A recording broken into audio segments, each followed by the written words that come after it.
Halo Bapak Ibu dan saudara-saudari yang dikasihi Tuhan. Hari ini kita akan bersama-sama melakukan persekutuan, tetapi memang harus dilakukan secara virtual karena masih dalam PPKM. Dan bagian memuji Tuhan dan berdoa bersamanya nanti silakan dilakukan bersama dengan keluarga, dipimpin oleh siapapun yang bertugas untuk memimpin di dalam keluarga, bisa suami, istri, atau anak, atau siapapun bisa memimpin di sana. Dan yang sendiri-sendiri mungkin bisa lewat perjumpaan-perjumpaan virtual, bisa melakukan persekutuan juga. Nah, sebelum bersama-sama kita merenungkan firman Tuhan, mari kita berdoa. Tuhan, pada hari ini kami akan bersama-sama melakukan persekutuan. Kiranya Tuhan menolong kami, supaya hati kami, pikiran kami hanya mengarah kepada Tuhan saja. Dan saat ini kami akan merenungkan firman Tuhan. Kiranya Tuhan memampukan kami untuk melihat apa yang menjadi kehendak Tuhan di dalam kehidupan kami, sehingga dalam pikiran, perkataan, perbuatan kami senantiasa memancarkan cinta kasih Tuhan di dalam setiap upaya kami melaksanakan kehendak Tuhan.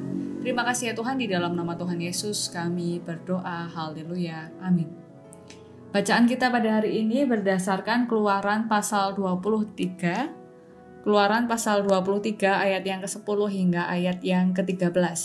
Keluaran pasal 23 ayat 10 hingga ayat yang ke-13 yang berbunyi demikian. 6 tahunlah lamanya engkau menabur di tanahmu dan mengumpulkan hasilnya.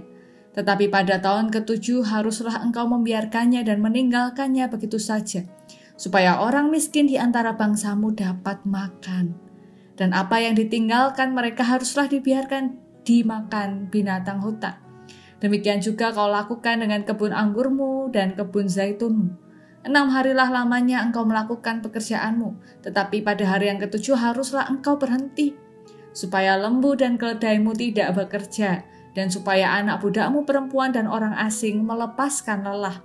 Dalam segala hal yang kufirmankan kepadamu, haruslah kamu berawas-awas. Nama Allah lain janganlah kamu panggil, janganlah nama itu kedengaran dari mulutmu.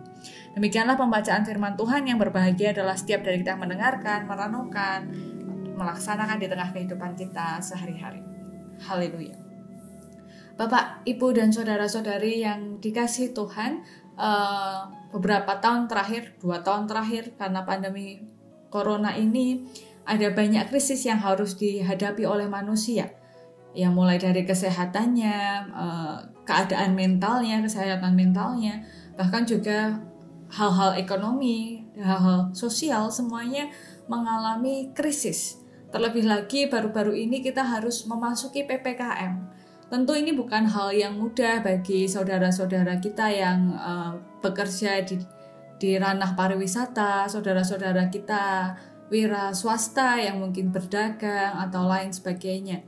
Ada banyak orang yang terdampak karena pandemi COVID-19, karena PPKM, tapi mau bagaimana lagi, ini adalah salah satu upaya untuk menghadapi pandemi COVID-19 ini.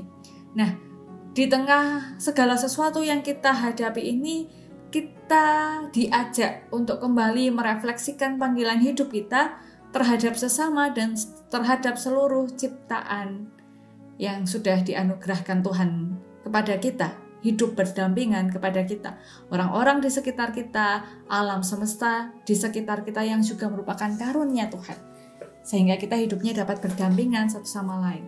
Nah, pada hari ini kita akan bersama-sama merefleksikan tentang rasa peduli.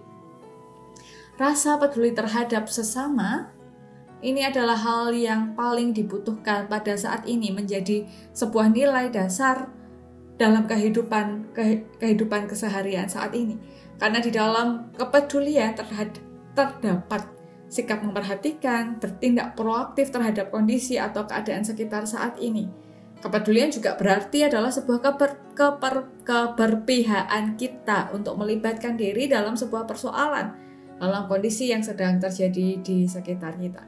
Nah, dari situ muncullah rasa setia kawan, rasa senasib sepenanggungan, yang kemudian bisa membuat kita di dalam kehidupan bersama-sama kita dapat merangkul satu sama lain.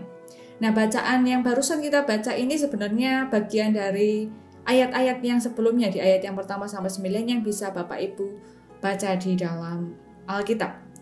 Di ayat-ayat tersebut Allah menyampaikan kehendaknya agar manusia mengupayakan yang terbaik juga untuk sesamanya. Jadi tidak hanya untuk dirinya sendiri, tidak hanya untuk kepentingannya sendiri, tetapi juga diajak untuk bertindak adil, tidak memihak pada kejahatan, dan bahkan juga tidak merampas musuh begitu. Jadi memang ada banyak lah, ada belas kasih, ada segala macam.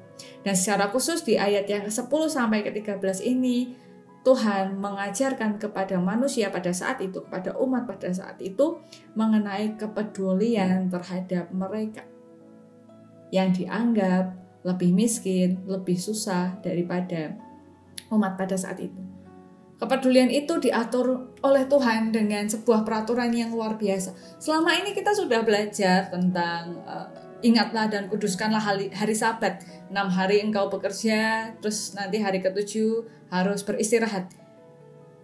Dengan suatu paham yang kita pelajari bahwa hari ke-7 kita persembahkan kepada Tuhan sebagai hari milik Tuhan. Jadi fokusnya sama Tuhan. Dan bahkan dalam perkembangan umat Israel pada saat itu, orang Farisi dan ahli Taurat sangat-sangat tegas dalam hukum hari Sabat itu. Jadi tidak boleh melakukan apa saja di hari Sabat itu, benar-benar tidak boleh. Bahkan menolong sapinya saja yang mungkin terperosok itu juga tidak boleh, karena apapun pekerjaannya itu tidak boleh. Apalagi menyembuhkan orang sakit dan lain-lain seperti yang dilakukan oleh Tuhan Yesus. Tetapi rupanya dalam bacaan yang kita baca ini, Tuhan menjelaskan dengan sungguh penuh belas kasih tentang kebijakan hari Sabat ini.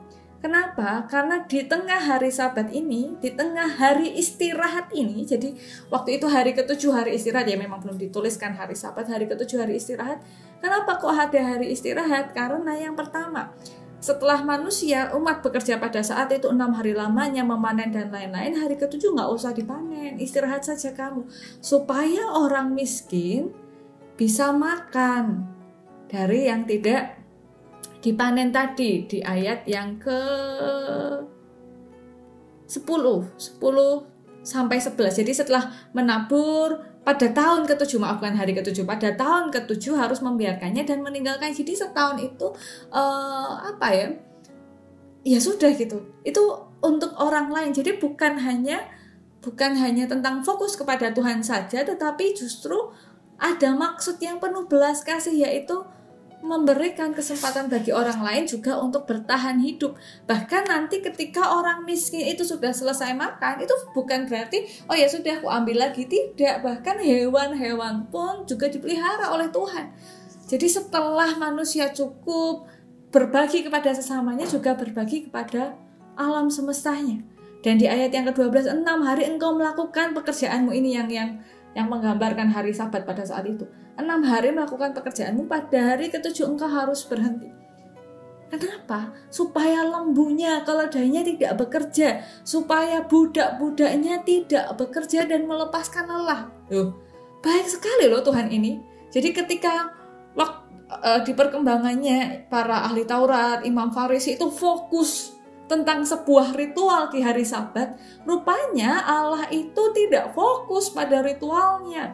Allah memberikan makna yang lebih dalam dibandingkan sebuah ritual-ritual yang hanya menjadi rutinitas, melainkan sebuah belas kasih, solidaritas bagi mereka yang bekerja bersama-sama dengan para umat saat itu, untuk hewan-hewannya, untuk para budak yang juga harus berhenti. Mereka butuh istirahat. Ini adalah wujud kepedulian yang Tuhan ajarkan kepada umat pada saat itu. Mereka diajak beristirahat bukan untuk apa-apa, tetapi untuk peduli. Gantian. Kalau tadi sudah bekerja panen nabur selama 6 tahun, gantian yang tahun ke-7 untuk orang miskin dan untuk hewan-hewan lainnya.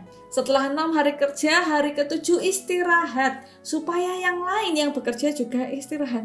Allah memberikan sebuah hukum yang membuat manusia hidupnya sangat manusiawi. Wah, ini menarik. Kenapa? Karena banyak manusia itu berusaha belajar untuk menjadi Tuhan, berusaha belajar untuk berkuasa, untuk menambahkan kekuatan, untuk dipuja, untuk didengarkan, untuk disembah. Padahal Tuhan sendiri menunjukkan bagaimana caranya manusia hidup sebagai manusia yang manusiawi, yaitu dengan peduli, dengan berbagi, dengan beristirahat dan membiarkan orang lain beristirahat. Loh, ini penting loh Bapak Ibu. Nah, ini menjadi hal yang penting dan menarik di tengah kita yang saat ini menghadapi pandemi COVID-19. Yang pertama, tentang kepedulian yang luar biasa. Baru ini ternyata masih banyak ya orang yang nggak peduli. Ya wes lah, aku wes kesel mbak pandemi iki, aku juga mau jalan-jalan, aku tuh mau keluar-keluar, aku udah nggak mau pakai masker, aku lagian sudah vaksin. Sebegitu manusia tidak pedulinya. Atau bahkan saya membaca artikel di Malaysia bahwa orang-orang yang sedang isolasi mandiri, mereka mengibarkan bendera putih. Jadi masyarakat di sekitarnya ketika melihat ada isolasi mandiri itu bukan lari, ya ampun itu sedang isolasi bahaya nih kita bisa ketularan, enggak.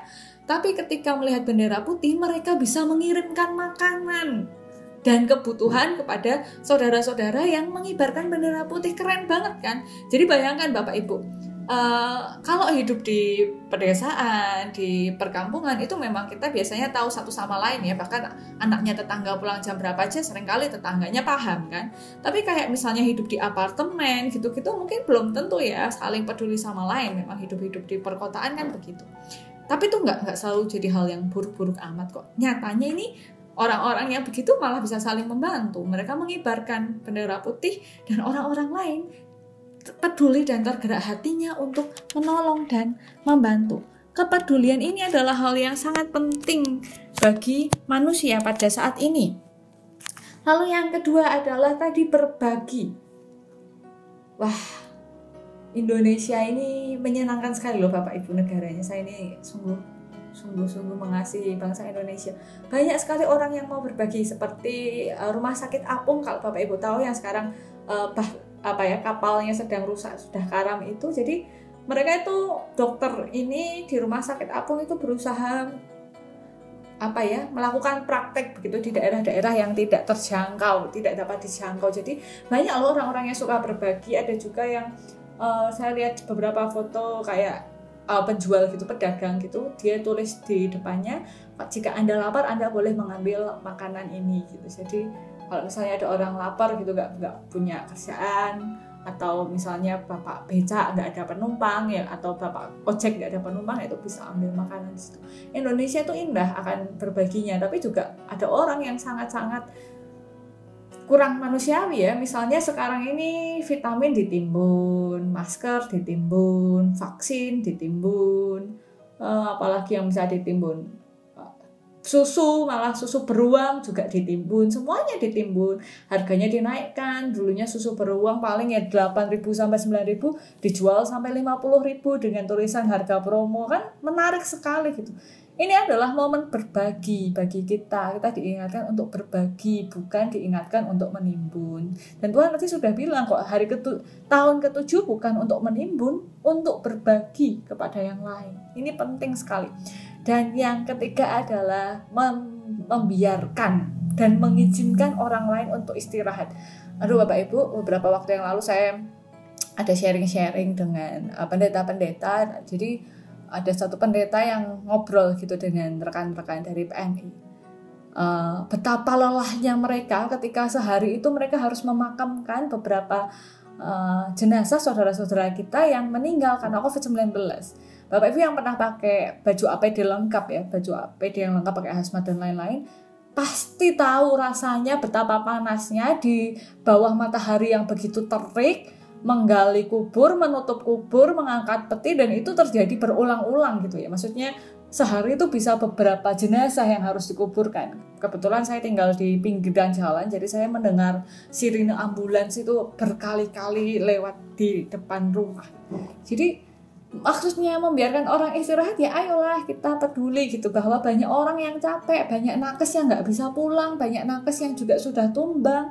Saudara-saudara kita di PMI dan relawan-relawan itu juga ngap sekali loh Bapak Ibu yang selama ini misalnya saya juga ya mengeluh karena masker yang ngap. Aduh, kita tuh nggak seberapa sama nakes dan para relawan yang pakai hazmat seharian itu. Ya ampun Bapak Ibu, itu sungguh sangat amat panas, apalagi yang di bawah terik itu. Aduh, kasihan sekali. Dan mari belajar untuk mengizinkan orang lain itu istirahat. Ini kan banyak orang menjadi egois gitu. Lah gue gak iso maem, aku kudu banget melakukan ini itu. Lah aku gak bisa nafas kok, aku maunya tak lepas. Lah aku kangen kok sama keluargaku ya, aku maunya pulang dan lain-lain.